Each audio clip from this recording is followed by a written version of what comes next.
welcome back to the Losses Become Gains podcast. I'm your host, Tara Accardo, and today we're talking about a really important concept that I've posted on social media a little bit about before, but I feel like this is something we really need to acknowledge, and it deserved to be acknowledged on this podcast as well. And that, my friend, is this idea of pouring from an empty cup. Can you relate or empathize with this at all? I have no doubt if you've gone through really any kind of loss, you've experienced some semblance of this feeling. So your gain from this episode today is to not only just understand the concept of what pouring from an empty cup really means, which I'm sure many of us know, but moreover, some tips on how to cope with this when it feels like you are just giving constantly and not feeling fulfilled and we're not having your cup filled in return. So, what does the phrase pouring from an empty cup really mean?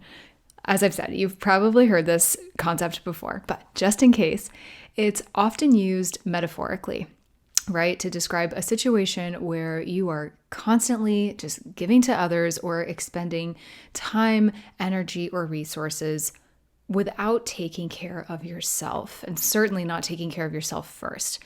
This can inevitably lead to burnout and exhaustion.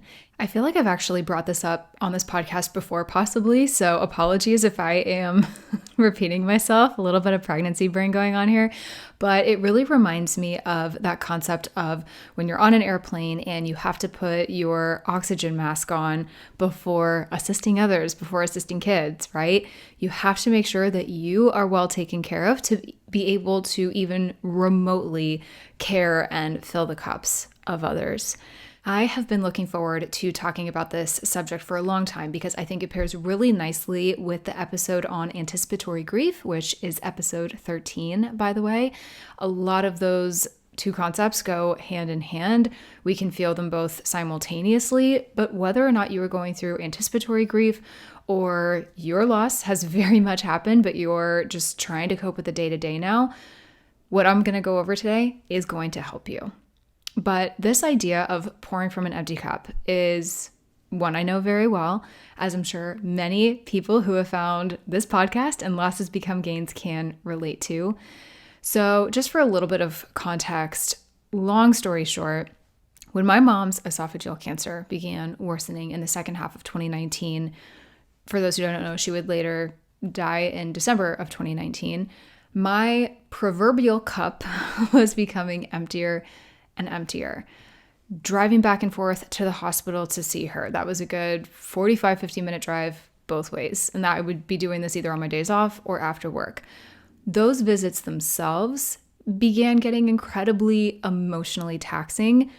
The drive there and back, working full time, taking care of a geriatric dog, trying to maintain my relationship, which absolutely suffered. And above all of this, making sure my dad was also doing okay with his own cancer journey. He had prostate cancer at the time. And I remember days when I would hardly have more, I kid you not, than a McDonald's sausage McMuffin and a hash brown or something. And I would literally eat that on my drive up to the hospital. I would sometimes have a cup of hospital coffee, sometimes like a holiday mocha or something from Starbucks on my way home because it was around the holidays and it was literally the only highlight of my day was like telling myself, okay, we're going to visit mom. We're going to give her this time when I leave the hospital. Deep breaths and go treat yourself to a little holiday coffee, right? And when I'd get home, whatever my husband could help get ready for dinner that night. It was very, very bleak.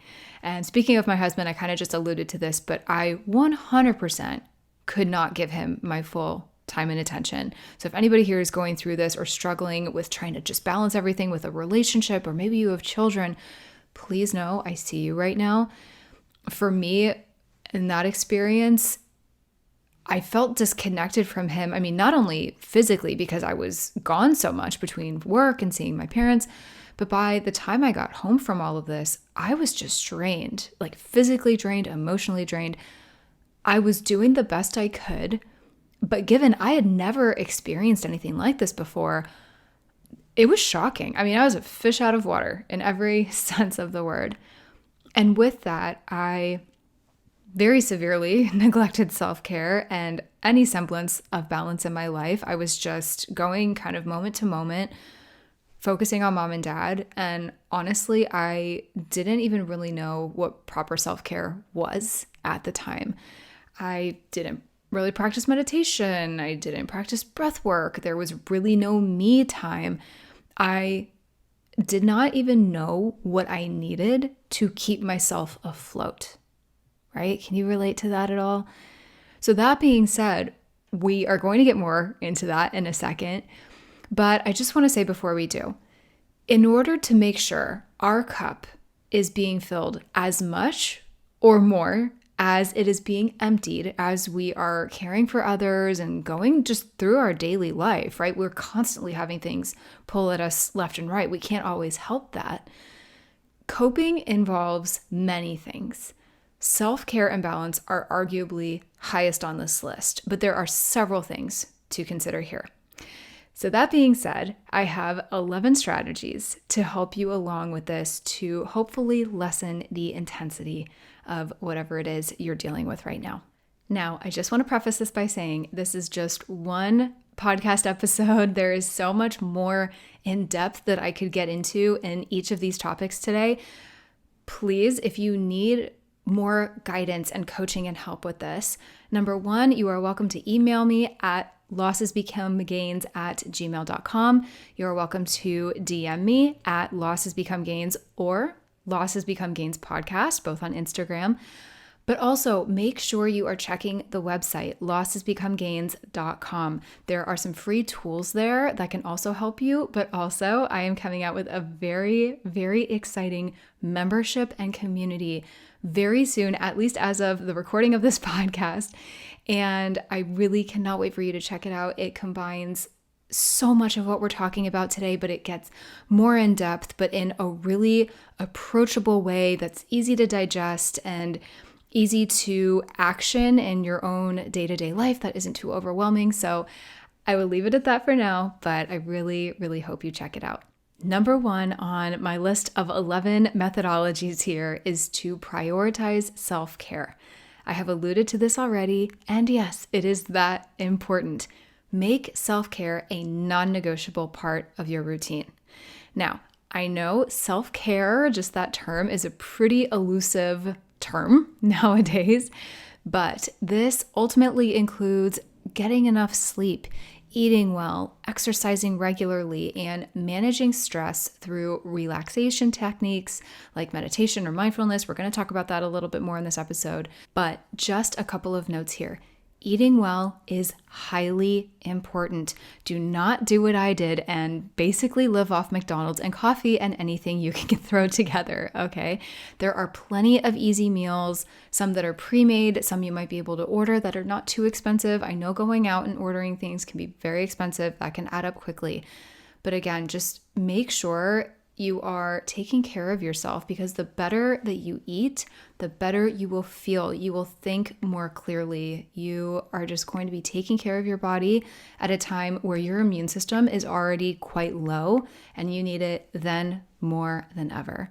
Getting enough sleep, also super important. However, I want to say I know how hard it is to come by decent sleep, especially when you're grieving, especially when you're in that acute grief and it's just really hitting you from all angles, especially if you're going through anticipatory grief and it's just lingering and you're just living in it. I know how brutal this can be. There are so many good techniques out there. This is something that in our membership and in my community that we get into in detail to make sure you are really prioritizing this and doing it in the most effective way. But same thing with exercising regularly, right? It's all about baby steps. It's making sure that we are setting that time aside for ourselves. And that is our sacred time. And to make sure we're leaning on people around us to be able to get that time for ourselves. And exercise is a big part of that. I mean, I swear by this, even just walking for 10, 15, 20 minutes a day, that can get so many thoughts out of your head that can really help you process everything that's going on. You get that oxygen going, you get those endorphins going. It does help. And sometimes that can also make you more tired, so you sleep better. So hopefully you can kind of see how all of this relates to each other. But again, I just wanted to mention this here. I would be remiss if I didn't. And this is a really critical part in our healing journey. All right, so number 2 is setting boundaries. This one is crazy important. This is another one I know can be very difficult. Simply put, learn to say no when you need to. It's important to establish and maintain healthy boundaries to avoid overcommitting and spreading yourself too thin. Whether it is a loved one who's struggling or maybe even on a health decline that you don't want to say no to, trust me, I've been there. I know how hard that is. Or really any other commitments that feel like too much right now. It is okay to say no. In fact, I'm going to tell you, it is necessary. Around when my mom died, which again was in December, there were Christmas parties or gatherings or things like that. I did not want to partake in any of that. And I gave myself permission to say no. But let me tell you, holidays or not, we need to be able to give ourselves that permission to be like, you know what, not today. And it's really tough because sometimes we might commit to one thing, we might think we're going to be okay, and then the day comes or the hour comes and we're like, whoa, I'm not good. I can't do this, right? We have to be able to honor that, but good communication is a part of that. I know it depends on the situation, but the best we can do is just be honest with people if there is something that we commit to, and just if we have to back out, if we're not feeling it, just say it with as much respect and grace as possible. Because overcommitting is one of the most common, I'm going to say mistakes, that's kind of a strong word here, but it's just one of the most common mistakes, honestly, that we can make as grievers, like feeling like we need to go again to some gathering or work event or whatever it is, feeling like we might need to run XYZ errand, whatever it might be. We need to learn how to set those healthy boundaries and be okay with that and be at peace with that. If you just cannot pull off dinner that night, give yourself permission to be okay with that and possibly to maybe just order a healthy alternative that night. Or maybe there's a grocery store nearby that has some hot bar with a salad, right? So at least you're not getting like fried chicken every night or something, but just some sort of healthy option. And this is a day-by-day process. And let me tell you, it is a lesson in getting comfortable with your intuition and tapping into what you really need or want, because you're constantly having to ask yourself, am I good to do this right now? Yes or no? And just those yes or no questions, that's all it is, right? We don't need to put too much pressure on ourselves here. But just being able to be like, yep, this feels good, or ooh, no, this isn't feeling right now. That's beautiful. That is growth right there. So allow yourself to feel that. Number 3, delegate and ask for help. Similar to what I was getting at with setting boundaries, if you have responsibilities or tasks that can be delegated or shared with others, especially if they're offering and they're like, please tell me how I can help, do not hesitate to do so. And let me remind you, asking for help, it is a sign of strength, not weakness. That is a really hard concept for some people. And this is coming from someone who is a recovering, I don't want to burden anyone kind of girl. I struggle with this all the time. I take on way too much. And I can literally, actually, even right now, as I'm sitting here, I can sometimes feel this in my neck and shoulders because I would just rather carry that weight than someone else. But let me tell you, that is no way to live, and it can have very adverse effects on your health. And I don't say that to scare you. I just say that to give yourself some grace and just every once in a while, let someone take that weight from you. Because whether it's just you and a partner, or you have a full-blown family with kids to tend to, allow the help to come your way. If someone trustworthy, assuming, offers to take the kids for a couple hours, let them. If someone offers you a meal or to have one be sent to your house. Just take it. People will rarely offer that kind of help if they don't mean that. Seriously, I know sometimes you might just think people are doing it to be nice. I guess feel it out. But truly, there are a lot of amazing people in this world, and there are a lot of people that want to help you. And sometimes it's one of the only ways people feel like they can really be there for you. It's better than, just those let me know if you need anything platitudes, right? Let them be there for you. Take advantage. You don't have to do this every single day, but especially if there are moments where you are really struggling, give that some thought. Take advantage of it. All right, so next on the list is manage your time. This is important, grief or not, right? But prioritizing your tasks and managing your time effectively, super, super important. Now, I know this sentence alone can already feel overwhelming, so let me explain what I mean here. Start off simple with just a simple to-do list, or maybe a time management app, whatever you like here. I am like a paper girl. I like writing things out. Whatever you need to do to stay organized and ensure you allocate that time for self-care, especially if you are somebody who likes scheduling things in, or maybe you have your little Google Calendar or whatever it is. Seriously, block that off. And what's great about a to-do list or an app or however you want to stay organized, it takes it out of your brain for a little bit. So think about that for a second. When we're feeling really griefy or overwhelmed with everything going on, that can lead to a buildup of a lot of confusion, forgetfulness, overwhelm, because it's all in here, right? And ultimately, sometimes we don't get any of it done because it just feels like too much, or at least not everything, right?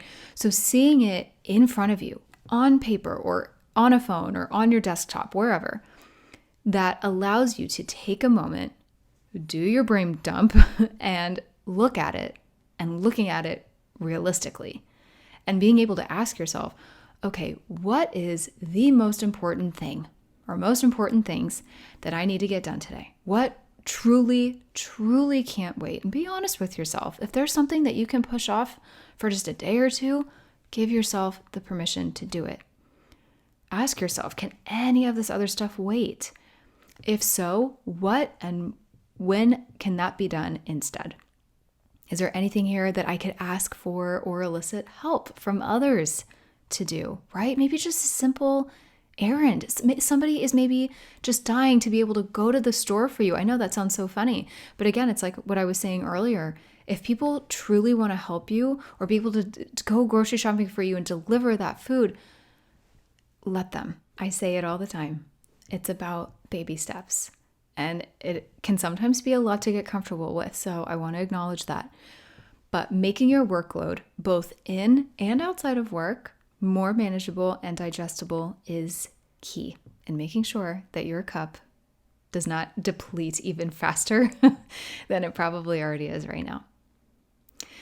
All right, so next on the list is self-reflection. This is so important. Regularly check in with yourself to assess how you're feeling and what you need.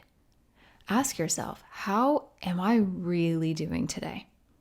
If you notice signs of burnout or exhaustion, take immediate steps to address them. Seriously, this is not to sound like an alarmist, but I'm saying this because it is the advice that I wish I had gotten, and it's the advice that I wish I was able to give myself in the earlier days of my grief, because I felt this burnout. I felt this exhaustion so badly. I'm actually thinking about this as I'm saying this out loud and how bad it really was. And it's actually a little scary to think about. I actually don't know how I was remotely functioning some days. So go for a walk. Pay that little bit of extra money to get someone to clean your house or watch the kids for a bit if you can afford to do that. Whatever it is, trust me, you will not regret spending that a year from now if you desperately need it and you desperately need that time and space for yourself. It is worth it. One thing I quickly want to note about self-reflection is that it can be very loud in your head, if that makes sense. Being alone having that aloneness with ourselves, doing this self-reflection of how we're really feeling, that can be deafening in some ways. And I would be remiss if I did not acknowledge that and how difficult that can be. It can be very painful. It can bring up a lot of emotions that we're perhaps bottling a little bit. But my friend, that is the point, okay? And however you need to let this out, I encourage you to do that. Whether it's the classic screaming into a pillow, not screaming into a pillow, screaming wherever. Another technique is journaling. I mean, I literally created my own journal, for crying out loud. The Losses Become Gains Daily Journal. If you don't know about it yet, it's linked in the show notes. It's available on Amazon and also through my website. Having that outlet to write out what you're feeling and what you're thinking and what emotions are coming up for you. Can it be painful? Absolutely. Not going to sit here and say that it's not. But it is so cathartic and it is so necessary. And getting back to sleep here for a moment, going to bed especially can be especially difficult because that's when a lot of these ruminating thoughts and guilt and regret and loneliness and all of the things can really come to the surface and prevent us from being able to get a good night's rest. So that is why I'm just a huge proponent of journaling. Even if you don't love writing or you're not a journaling person, like literally just, I've done this before, do a little voice note in your voice notes app or whatever you have on your phone or something. You don't have to keep it, but it's just like getting it out there so it's not consistently living in your head. I think that is just so important. It's such a beautiful practice. It's a really powerful form of self-reflection. And there's a lot of ways we can self-reflect. These are just a few, but it's just something that I want to leave you with today because I think it is, again, just such a pivotal part of our healing process. All right, so number 6. Talk to friends, talk to family, or perhaps a therapist or, hi, grief coach, I'm over here, about your feelings and experiences. Sometimes just sharing your thoughts and emotions can provide so much relief and perspective. And I have to say, even as I've spoken out loud, literally recording things on this podcast or on various group calls that I have or things like that, or coaching sessions, there are things that I realize constantly about my own grief journey, about grief in general. There are so many amazing aha moments and moments of growth and realizations that can come from talking to people in a really healthy way, in a very safe space. So again, creating this brand new community and membership that I've created, that is literally the point. It's to hear our own stories come out of our mouth, and that can bring up a lot, but it's also to hear those of others. And you never know, you might be able to connect with some incredible people you never would have been able to just by doing that. So it can provide a lot of relief and some perspective, as I said. And I also want to say here, it doesn't have to make a lot of sense because guess what? Grief doesn't always make sense. So when we feel like we are at our wits' end and are pouring from this very, very empty cup, especially, we can feel very overwhelmed about what to even say and how to communicate what we want or need. Do not worry about that too much. Any skilled professional, especially, will know how to work with you on that. And even if you're not working with a professional right now, that's okay. Grief groups or online communities are an amazing option just to make some sense of it. I also mentioned friends and family. That's amazing. I would just say make sure it's the right people or the right person around you, one that really listens and maybe doesn't impose too much of their opinions on it. It's tough sometimes with friends and family because they love you and they might be emotionally invested in you, or also, especially if you've lost a person and they knew that person, they might have some biases, right? So just something to think about. The point is having people around you who can understand your pain on some level and can lift you up a little bit is so important, right? We all want to be seen and understood and validated. All right, so next is to practice self-compassion. I have hinted at this before. This is so critical. Be kind to yourself and don't beat yourself up for needing rest or for taking a break. Remember that self-care and this self-compassion is highly essential for your overall well-being. And yes, I know there can be some guilt and regret associated with this. I'll be really honest, for months as it was happening, and then after my mom died, I felt guilty for not being there for her more, for not being there for my dad more. And by this, I mostly mean, sitting in the hospital with them. The thing is, I was doing what I could at the time, and more than I probably even realized. Not only logistically, was I doing what I could, but emotionally. Like, emotional capacity is often so overlooked. I just have to end this point by saying this. We have to remember that our heart, our soul, our mind, our psyche can only handle so much, whether or not we realize it in the moment. And I truly did not realize that in the moment, but I realize it now. So take this from someone who has a little hindsight on the situation. But I didn't realize how bad it was in the moment. But looking back, I sure do now. And I'm so grateful that I gave myself what I needed, whether or not I even realized it at the time. Number 8, set realistic expectations. I cannot stress this enough. Avoid setting overly high expectations for yourself. It's kind of what we were saying about like not overcommitting to things, right? Understand that you cannot do everything. You are one person, my friend, okay? Not everything can fall onto you. Understand that you can't do everything, and it's okay to prioritize certain tasks or responsibilities over others. And like we alluded to in managing your time, be sure to lean on other people. But I want to remind you, so much of this comes from within as well. And I want to empower you to lean into that, because setting expectations and even thinking about this can feel impossible when grief is being especially naggy or intense. But keep this in mind. Give yourself grace. Know when to speak up for yourself, and know when to acknowledge both to yourself and other people that you are just at your emotional capacity in that moment. That's okay, because that is very human. All right, so number 9, engage in activities that you enjoy.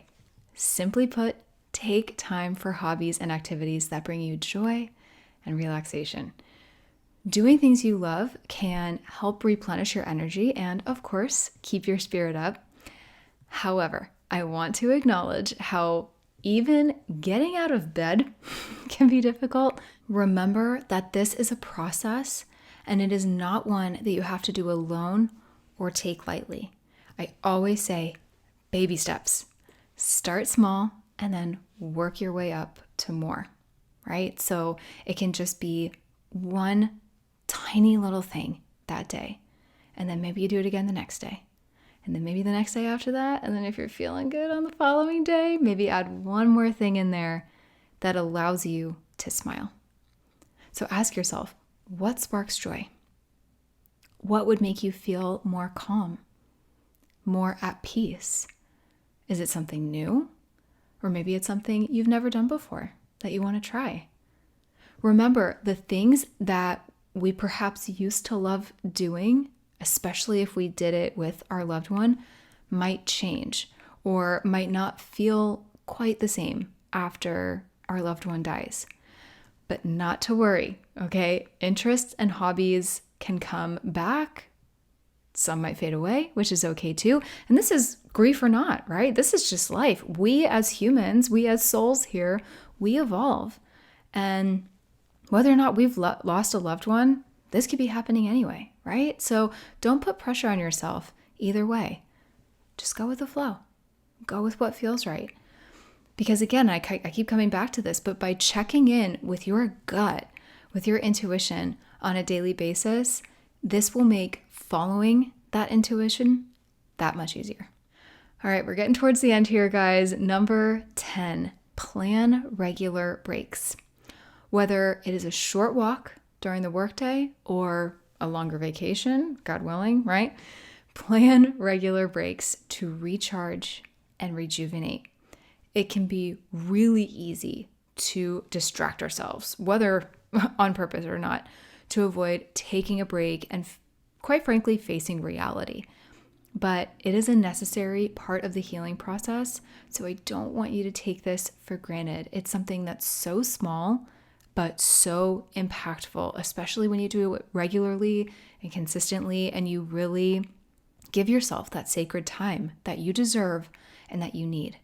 So take breaths, be present in your surroundings, and savor the much needed break. All right, number 11 here, last one, practice mindfulness. Mindfulness techniques such as deep breathing exercises or meditations, they can help you stay present, it can help you reduce stress, and it can improve your overall well-being. And remember, there is a freebie under the free tools section of my website that's called a Practice in Presence Toolkit. And I highly recommend you grab that if this is something that you're struggling with.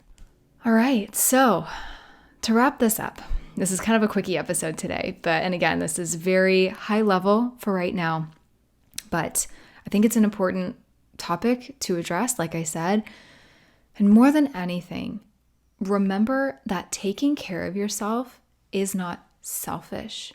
It's necessary for your physical and mental health. And by implementing these coping strategies and prioritizing the self-care that I keep preaching and communicating, this is so important, communicating what you do or don't need or want to yourself and to loved ones, you can ensure that your cup remains full, or at least as full as possible for as long as possible, allowing you to better support and give that right back to other people when it's needed to.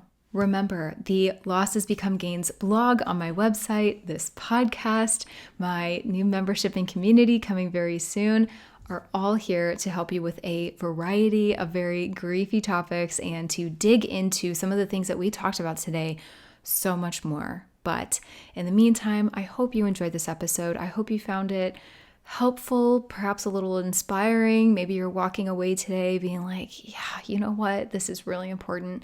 I'm giving myself the permission that I so desperately deserve today. And just remember that you are so worthy of a full cup, right? We all are. And we're all here just trying to get by.